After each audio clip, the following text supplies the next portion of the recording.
Amém. Boa noite, amigos e irmãos, graça e paz a todos.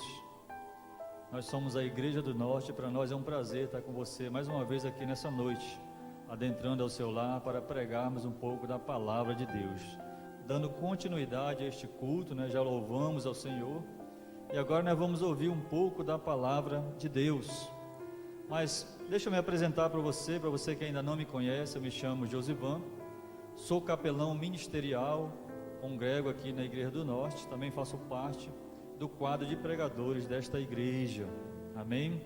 Quero desde já fazer um pedido para você, meu irmão, minha irmã que está assistindo ao culto, que você possa compartilhar o link deste culto, passe para os seus amigos, para os seus colegas, enfim, para os colegas de trabalho, para pessoas que você conhece, que precisam ouvir a palavra de Deus. Você é um disseminador da palavra. Evangelize através do seu celular, como sempre eu digo, envie essa mensagem, não deixe passar a oportunidade de anunciar a palavra de Deus através do seu celular, amém? Queridos, hoje nós vamos visitar o Monte Sinai, Hoje nós vamos visitar o Monte Horebe, ou o Monte de Deus, como diz a Bíblia. Os árabes chamam esse monte de o Monte de Moisés, o Monte Sinai em grego e o Monte Horebe também no hebraico, Nós vamos estar falando um pouco sobre este monte, sobre o encontro de Moisés com Deus no Monte Horebe através da sarça ardente. Talvez vou só lembrar você, mas o Monte Sinai é lá onde Deus entregou as tábuas da lei para Moisés. Lá era onde Deus falava com Moisés e Moisés transmitia para o povo. A Bíblia diz em certos momentos que o povo ia para o pé do monte, e ali Moisés falando, Deus falando com Moisés no trovão, e a Bíblia diz que o monte fumegava. A Bíblia diz que era som de trombeta, som de buzina, o monte fumegando, e a Bíblia diz que o povo, o seu coração se derretia dentro deles, de tanto medo que eles tinham da glória de Deus naquele lugar. É nesse monte também que Moisés pede para ver a glória de Deus, e Deus fala para Moisés: olha Moisés, ninguém pode ver a minha face, porque se alguém ver a minha face não ficará vivo, morrerá. Mas Moisés, como se Deus dissesse: eu vou abrir uma exceção para ti, eu vou te colocar na fenda da rocha, e eu vou colocar a minha mão sobre ti, e a minha glória vai passar sobre ti, e sobre ti vai passar toda a minha bondade. Moisés, num profundo desejo de ter comunhão com Deus, de ter intimidade, fez esse pedido para Deus, e ali Moisés viu somente as costas de Deus naquele lugar. O Monte Horebe é o monte de Deus, e é sobre ele, e é sobre esse encontro de Moisés com o Senhor, através da sarça ardente, que nós vamos comentar nessa noite. O meu conselho para você é que nessa noite nós vamos entrar em Terra Santa, vamos colocar os nossos pés em Terra Santa, e o meu conselho para você, meu irmão, minha irmã, meu amigo que está nos assistindo, minha amiga que está nos assistindo, é que você tire a sandália dos seus pés, porque nessa noite você vai pisar em Terra Santa, amém? Como é que eu tiro a sandália dos meus pés, Josefão? Se desfaça de todas as preocupações nessa noite, esqueça o trabalho, esqueça os problemas, foque nesse momento em ouvir a palavra de Deus. Se você ouvir com atenção nessa noite, Deus irá falar com você. Creia nessa noite, amém? O tema da mensagem nessa noite é: o que você tem nas mãos? O que eu tenho nas mãos? O que você tem nas mãos? É o tema da mensagem nessa noite. E nós vamos ler dois textos. O primeiro texto que nós vamos ler está em Êxodo 3, de 1 a 5, em que diz assim: e apacentava Moisés o rebanho de Jetro, seu sogro, sacerdote em Midian, e levou o rebanho atrás do deserto, e chegou ao monte de Deus, a Horebe, e apareceu-lhe o anjo do Senhor em uma chama de fogo, do meio de uma sarça, e olhou, e eis que a sarça ardia no fogo, e a sarça não se consumia. E Moisés disse: agora me virarei para lá e verei esta grande visão, porque a sarça não se queima. Versículo 4: E vendo o Senhor que se virava para ver, bradou Deus a ele do meio da sarça e disse: Moisés, Moisés. Respondeu ele: Eis-me aqui. E disse: Não te chegues para cá, tira a sandália dos teus pés, porque o local em que tu estás é terra santa. Amém? Vamos lá para o capítulo 4 agora, versículo 1. Diz assim: Então respondeu Moisés e disse: Mas eis que não me quererão, nem ouvirão a minha voz, porque dirão: o Senhor não te apareceu. E o Senhor lhe disse, escute isso: que é isso na tua mão? E ele disse: uma vara, ou um cajado. E ele disse: lança na terra. E ele a lançou na terra, e tornou-se em cobra, e Moisés fugia dela. Versículo 4: Então disse o Senhor a Moisés: estende a tua mão, e pega-lhe pela cauda. E estendeu a sua mão, e pegou-lhe pela cauda, e tornou-se em vara na sua mão, e voltou a ser o cajado na mão de Moisés. Amém? Esses são os dois textos que nós vamos trabalhar nessa noite. O meu conselho é que você fique com a sua Bíblia aberta aí, fique ligado aí no seu celular. Nós vamos orar nessa noite para Deus falar conosco. Senhor nosso Deus e Pai, em nome de Jesus, Senhor, queremos te pedir que tu nos ilumine nessa noite com a tua palavra. Fala conosco, Senhor, nós precisamos ouvir a tua voz. Deus, em nome de Jesus, ora para este lar onde está chegando a tua palavra, para essa família que está assistindo agora. Abre o seu entendimento, Senhor, abre os seus ouvidos espirituais, os seus olhos espirituais, e que nesta noite, Senhor, assim como tu falaste com Moisés, através da sarça ardente, fala conosco nessa noite, em nome de Jesus. E você diz amém. Queridos, antes de eu começar a comentar esse texto, nós vamos ver algumas imagens para começar, né? E a primeira imagem que você vai ver aí agora, é uma foto do Monte Sinai hoje, como ele é hoje. Ele está localizado ali numa península no Egito, e é um local considerado sagrado para 3 religiões, sendo elas o judaísmo, o cristianismo e o islamismo. A segunda imagem que você vai ver aí é de uma sarça nos dias de hoje, é uma planta, né? Uma árvore. Segundo os estudiosos, ela é parecida com uma árvore aqui no Brasil que chamamos de jurema. Essa árvore ela é muito comum aí no Nordeste brasileiro, né? Você que é do Nordeste deve conhecer. E por último, a terceira imagem que você está vendo aí é um desenho de Moisés, de uma pessoa representando Moisés na frente da sarça. Esse foi o primeiro encontro de Deus com Moisés, e isto mudaria a vida de Moisés para sempre, assim como também a vida do povo hebreu. Amém? Mas para nós entendermos um pouco do que aconteceu aqui, esses textos que nós lemos, nós precisamos voltar um pouco atrás. Por que chegou a esse momento? Por que Deus precisou falar com Moisés na sarça ardente? Por que Deus escolheu Moisés? Por quê? Aí nós temos que retornar um pouco atrás.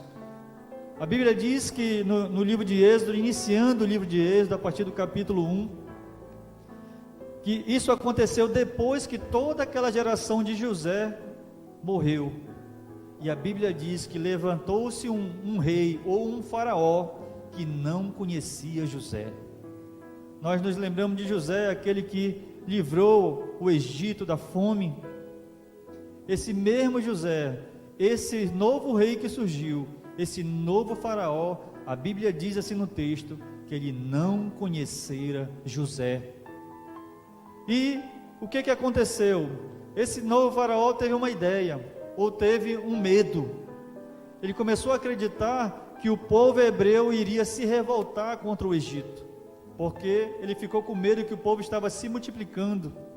O povo hebreu estava crescendo de forma acelerada, e ele tinha medo que quando houvesse uma guerra contra o Egito, o povo hebreu que estava ali se voltasse contra ele. E ele bolou um plano. Qual foi o primeiro plano dele? O primeiro plano dele foi colocar o povo hebreu para trabalhar de forma forçada, de forma pesada. Só que em vez de o povo diminuir o seu crescimento, o povo crescia cada vez mais. Aí teve uma segunda ideia. A Bíblia diz que ele chamou as 2 parteiras principais do Egito e disse para elas que quando as mulheres hebreias estivessem para ter filho, então estivessem na hora do parto, e que elas estivessem fazendo esse parto, se fosse menino, era para matar o menino. Só que não deu certo, porque as parteiras tinham temor a Deus, e elas não obedeceram o faraó. Foi aí que ele partiu para o cúmulo do seu plano para parar o crescimento do povo hebreu. Foi quando a tribulação, foi quando a perseguição do povo hebreu chegou no teto, vamos dizer assim.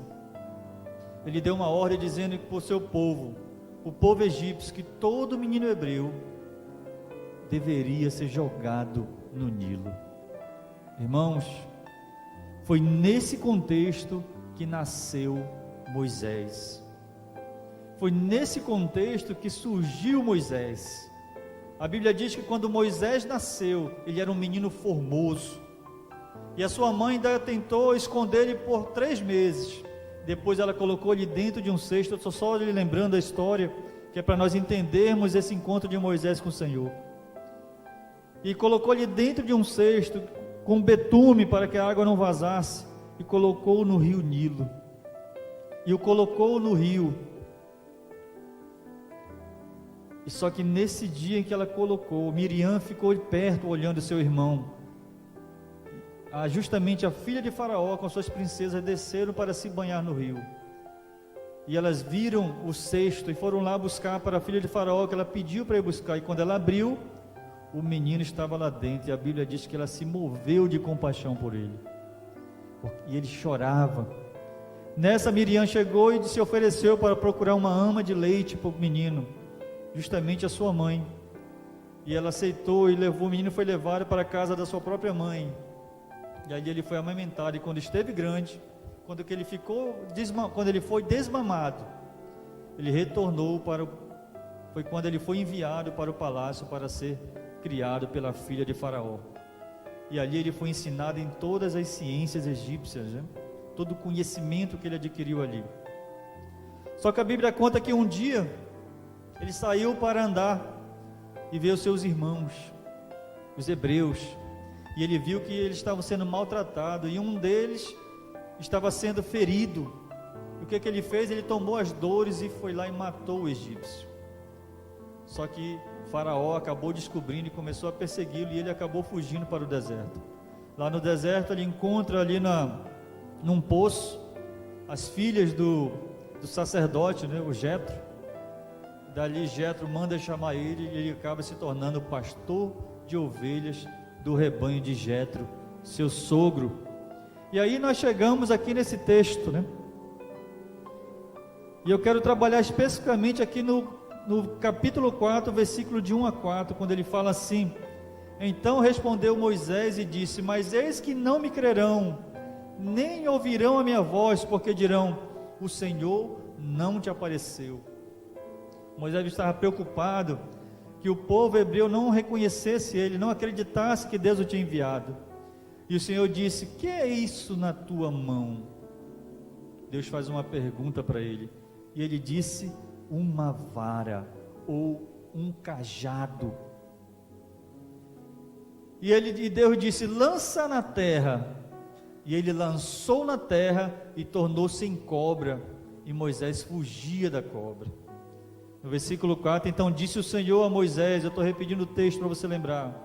Então disse o Senhor a Moisés: estende a tua mão e pega-lhe pela cauda. E estendeu a sua mão, pegou-lhe pela cauda, e ela voltou a se tornar uma vara ou um cajado na mão de Moisés. Irmãos, escute.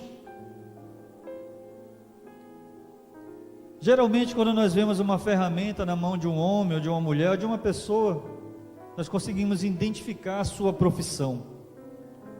Talvez se você vê uma colher de pedreiro na mão de um homem, você vai pensar o quê? Aquele homem é um pedreiro. Talvez se você vê um serrote ou um martelo na mão de um homem, o que você vai pensar? Esse homem é um carpinteiro.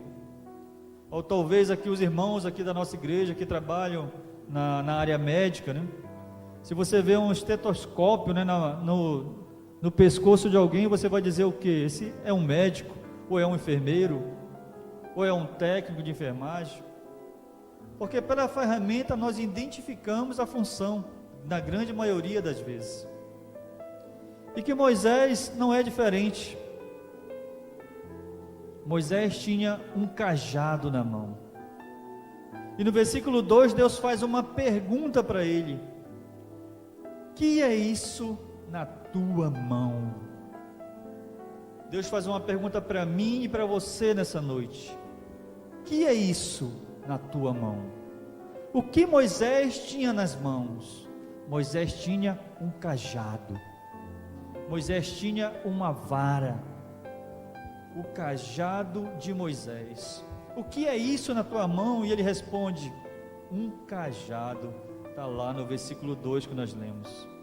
O que significa o cajado? O cajado era a ferramenta de trabalho de Moisés.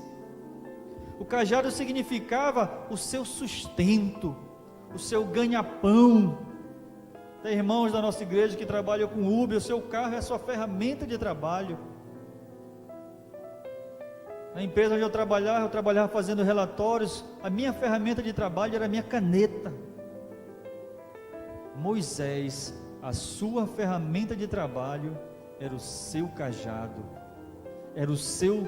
Esse cajado significava o seu sustento. Isso significava para Moisés o cajado. Significava que era o seu emprego, significava o seu cargo, significava os seus bens, significava as suas finanças, significava a sua empresa, significava o seu projeto. Esse era o significado do cajado nas mãos de Moisés. E Deus faz uma pergunta que é lógica. Deus sabia que era um cajado, Deus sabia que era uma vara, mas Deus queria que Moisés respondesse para ele: que é isso na tua mão? O que você tem nas mãos? O que você que está me vendo agora tem nas mãos? Qual é o sustento? Qual é o teu sustento que você tem nas mãos? Para Moisés o cajado significava isso, o seu sustento. E o que nós temos nas nossas mãos tem glorificado o nome de Deus? É a pergunta nessa noite. Será que o nosso emprego, será que o nosso trabalho, os nossos bens, a empresa, os nossos projetos que estão nas nossas mãos, tem glorificado o nome de Deus? Será que isso está nas nossas mãos ou está nas mãos de Deus? É uma pergunta que nós devemos responder para nós mesmos nessa noite. A pergunta para Moisés era: o que você tem na mão, Moisés? O que você tem na mão? Esse emprego onde você está, esses bens que eu e você temos, esses projetos, são o nosso sustento. Esse trabalho é o sustento que Deus te deu, que Deus me deu. O que você tem nas mãos? O que nós temos nas mãos tem glorificado a Deus? O que nós temos nas mãos é nosso? O que nós temos nas nossas mãos tem sido contribuído para o reino de Deus? É uma pergunta. O que Deus nos deu, irmão, Deus não nos deu, Ele nos emprestou os bens. Deus nos emprestou um trabalho, Deus nos emprestou uma empresa. Sabe por quê, irmãos? Porque nada é nosso. Às vezes nós temos esse pensamento de achar que tudo é nosso, tudo é meu. Tem gente que gosta de dizer, isso aqui é meu, mas nada, meu querido e minha querida, é nosso. Até esse ar que está entrando agora nas nossas narinas não é nosso.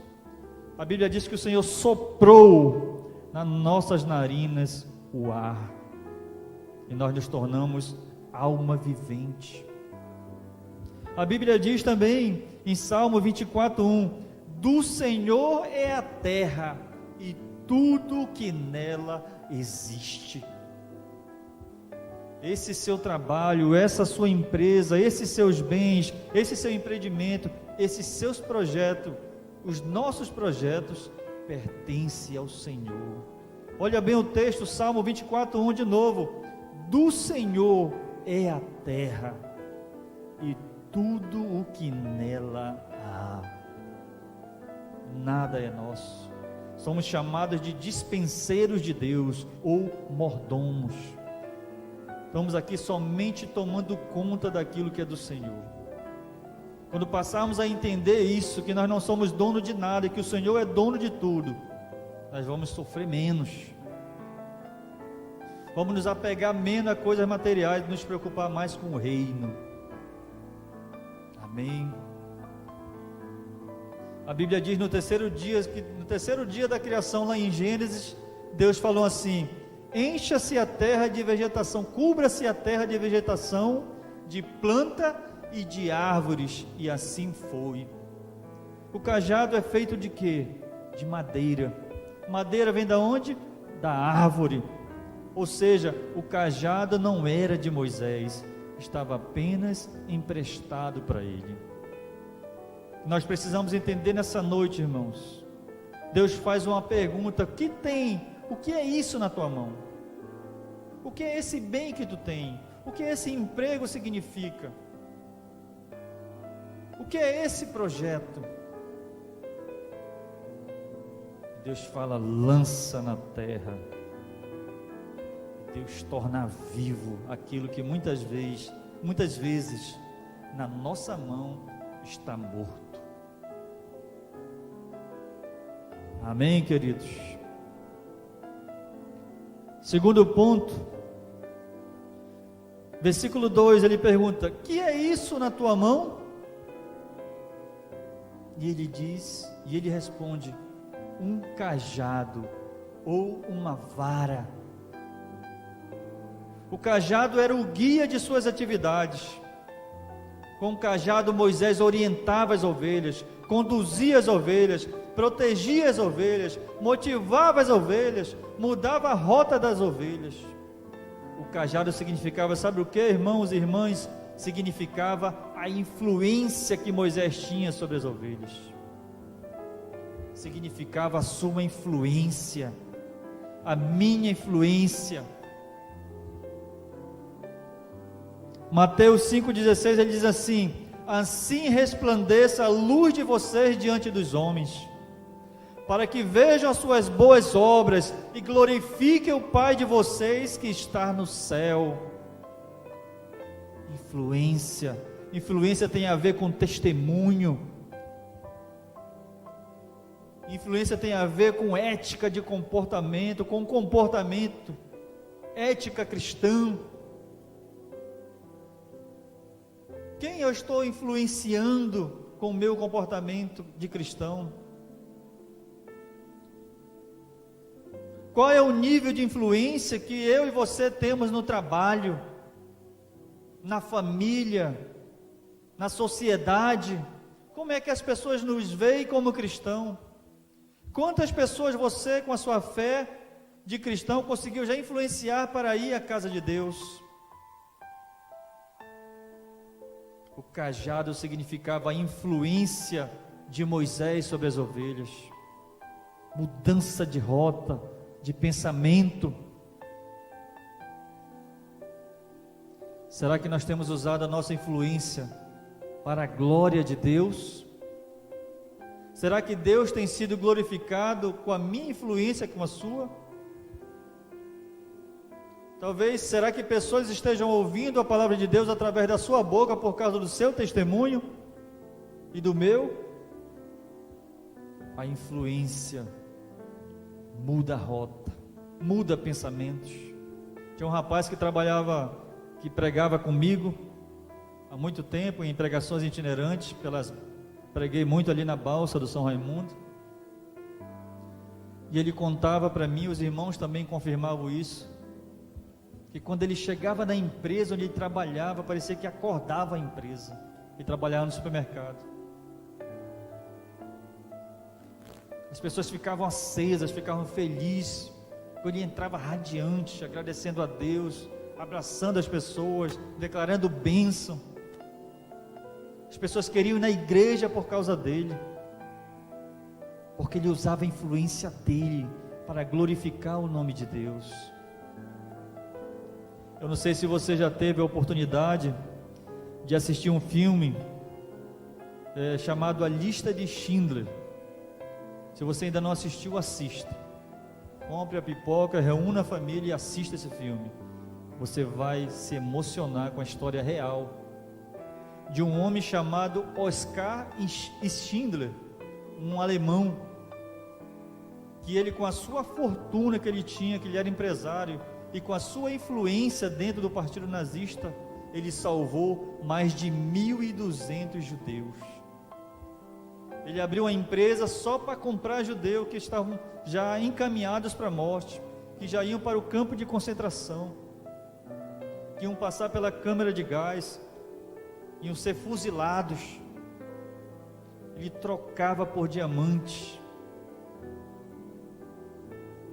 Ele usava a sua influência para convencer o alto escalão ali, os generais, o pessoal que levava os judeus para o campo de concentração, a vender para eles, dizendo que eles iam trabalhar na sua empresa, mas era tudo fachada.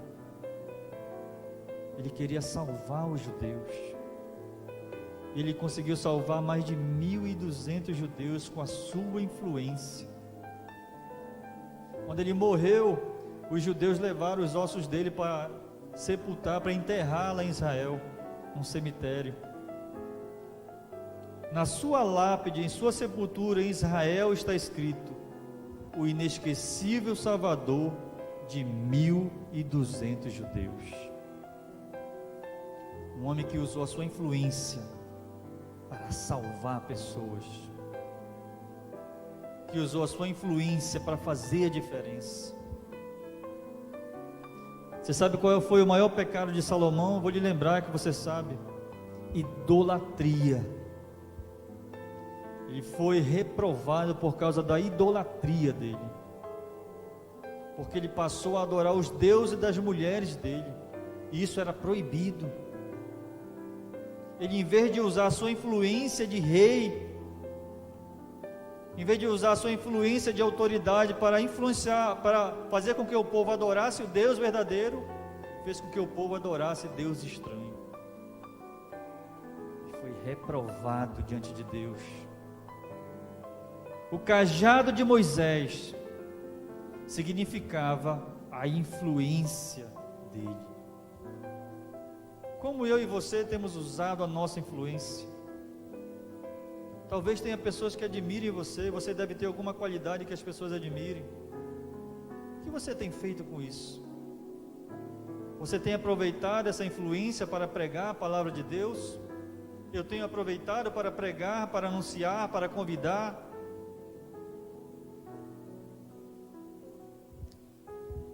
Amém. Terceiro ponto, versículo 2 novamente. O que Moisés tinha nas mãos? Que é isso na tua mão? Versículo 2.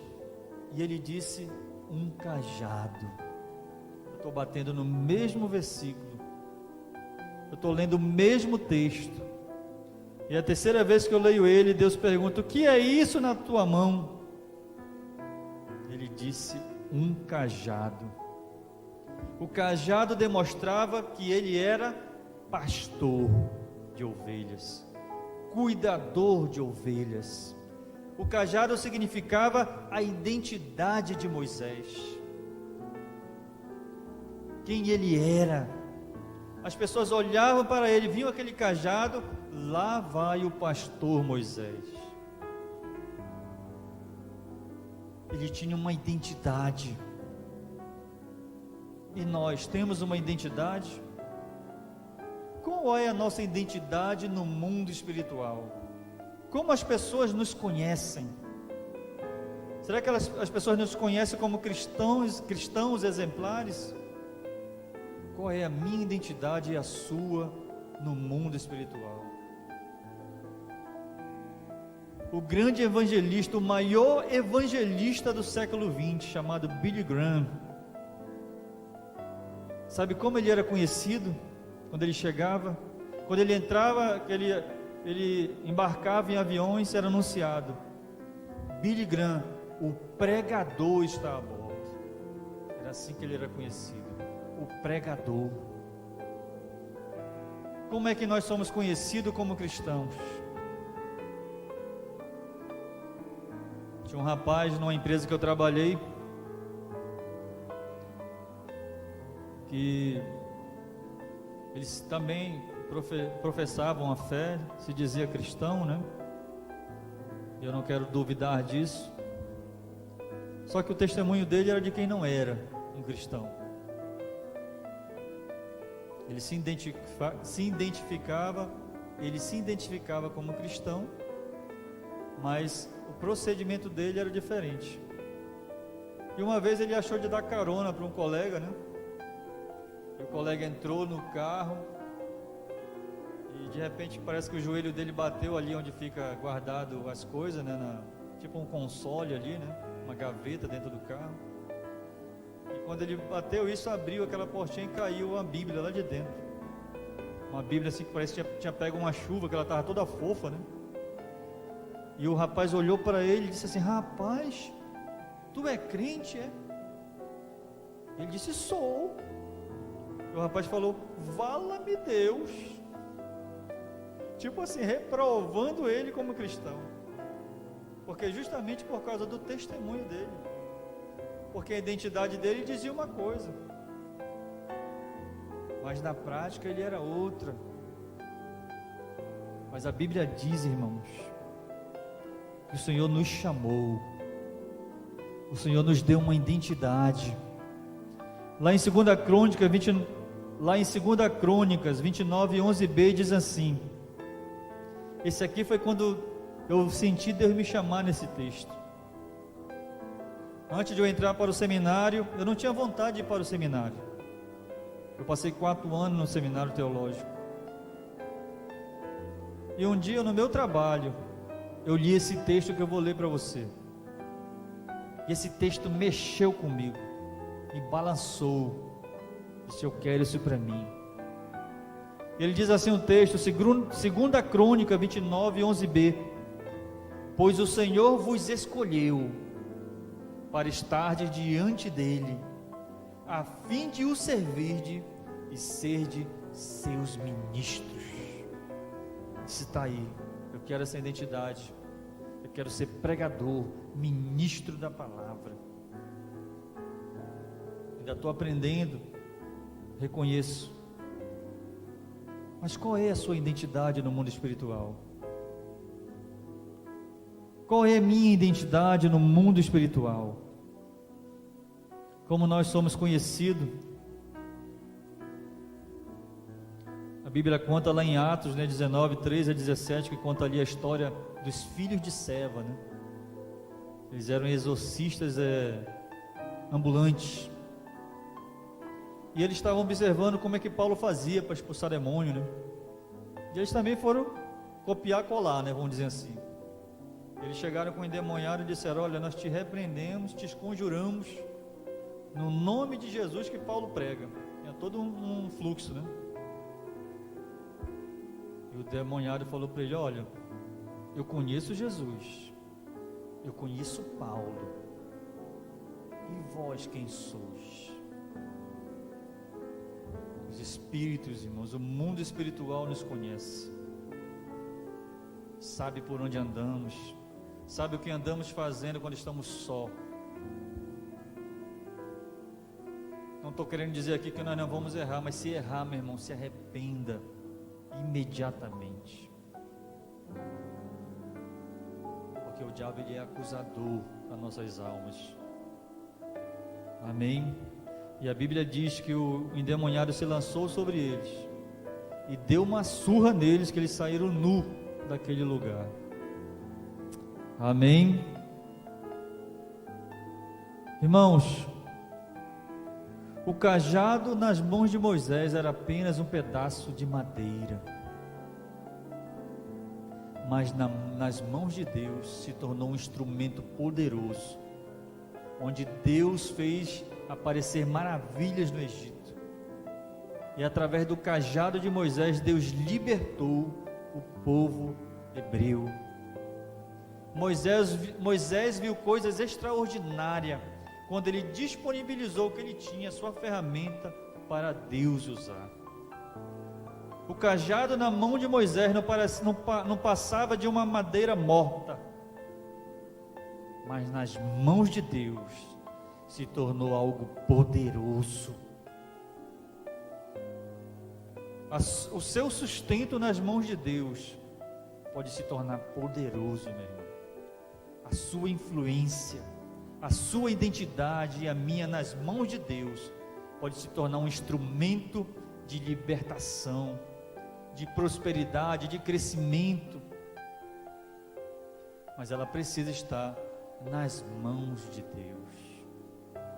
Aqueles cinco pães e 2 peixinhos que aquele menino ofereceu, só iria saciar a fome dele se ficasse com ele, só iria resolver o problema dele, mas quando ele entregou a Jesus, Jesus multiplicou e alimentou no mínimo 5.000 pessoas, resolveu o problema de 5.000 pessoas, porque na mão daquele jovem seria um, mas na mão de Deus se torna poderoso. Os nossos bens, a nossa influência e a nossa identidade. Que nós possamos pensar nisso. O que nós temos nas nossas mãos? O que eu tenho nas minhas mãos? O que você tem nas mãos? Que nós possamos colocar nas mãos de Deus.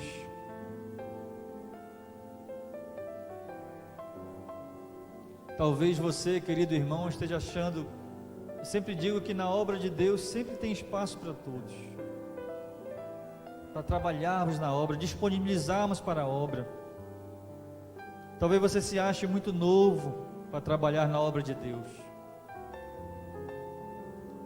mas o profeta Samuel começou entre 3 a 6 anos. Talvez você se ache muito idoso. Moisés começou com 80. Meu irmão e minha irmã, escute o que eu vou lhe dizer. Pela média brasileira de tempo de vida, nós vamos passar 27.300 dias aqui. Quando nós inteiramos aniversário, não é mais um ano, é menos um ano. E o que nós estamos fazendo com isso que Deus nos deu? Com esses dias de vida, com esse talento que Deus nos entregou, com esse sucesso no trabalho, na escola, com essa influência, o que nós temos feito? Eu quero lhe desafiar nessa noite, se talvez você ainda não fez isso, a você colocar isso nas mãos de Deus. Deus quer usar você, Deus quer usar a sua vida para atingir outras pessoas, mas você precisa colocar todo o seu potencial nas mãos do Senhor. Experimenta nessa noite, experimenta dizer: Senhor, está aqui, Senhor, eu coloco nas tuas mãos, faz a tua vontade. Amém? Irmãos, sabe o que as pessoas dizem quando estão próximos de partir? Isso a gente sempre ouve no hospital, de alguns profissionais. Eles dizem sempre assim: poxa, eu gostaria de ter mais tempo para fazer aquilo que eu não fiz. Nós temos tempo ainda. Nós temos tempo ainda para pregar. Temos tempo ainda para aprender, para ensinar. Temos tempo ainda para divulgar.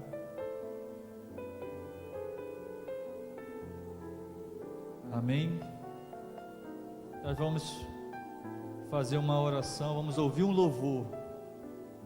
E depois deste louvor, nós vamos estar fazendo uma oração. E eu peço que você fique até o final conosco. Compartilhe, se inscreva no nosso canal no YouTube. Compartilhe com todas as pessoas que você puder. Não perca a oportunidade, seja um disseminador de vida. Fique aí. Nós vamos cantar um louvor e logo mais nós vamos estar orando para encerrarmos. Amém? Quão grande é o nosso Deus, quão soberano Ele é.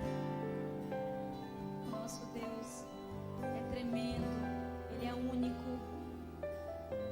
E vamos nessa noite declarar a sua soberania, a sua grandeza, em honra e em glória.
Amém. Nós vamos orar agora, irmãos. E uma vez eu vi um comentário num livro que Deus irá fazer 2 perguntas para nós. E eu encerro com isso, antes de orar. A primeira pergunta é: o que nós fizemos com o que Deus nos deu? Aí eu posso remeter lá para a parábola dos talentos. E a segunda pergunta é: o que você fez com o meu filho? O que você fez com o meu filho que eu dei a você? Você o aceitou ou você o negou? Talvez você que está nos assistindo agora ainda não tenha entregado a sua vida a Jesus. Deus irá fazer essa pergunta para mim e para você: o que você fez com o que eu te dei?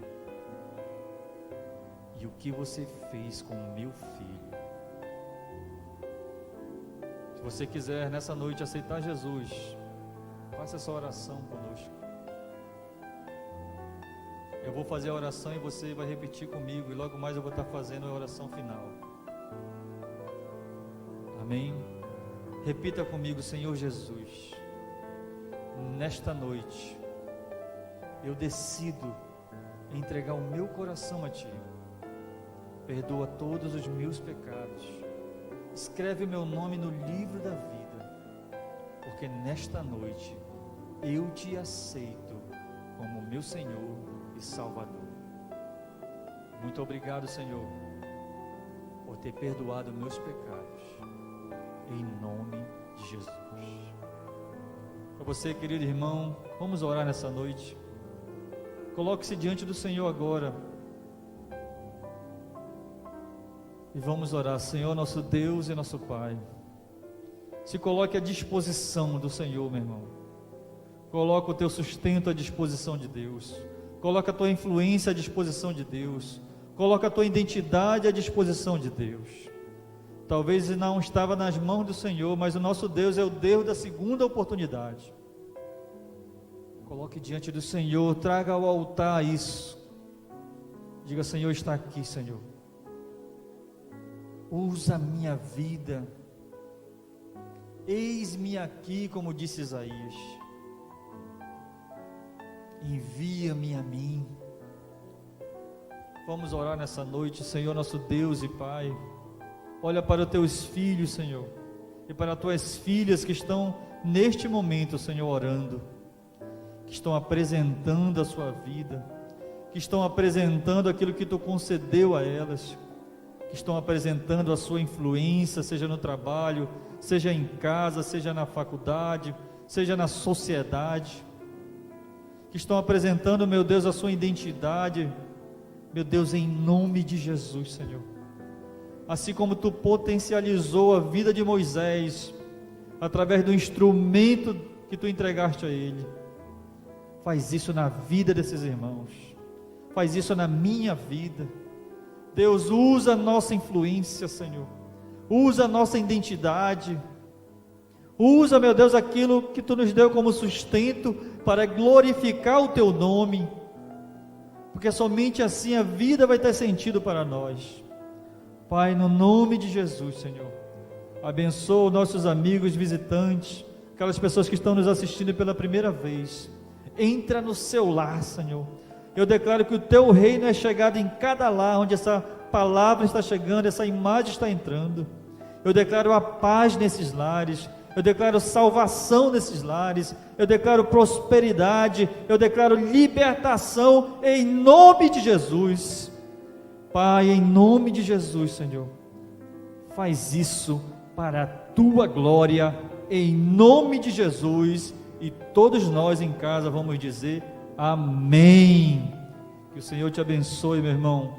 Fica na paz, se inscreve aí no nosso canal. Que Deus te abençoe, em nome de Jesus. Amém, amém e amém.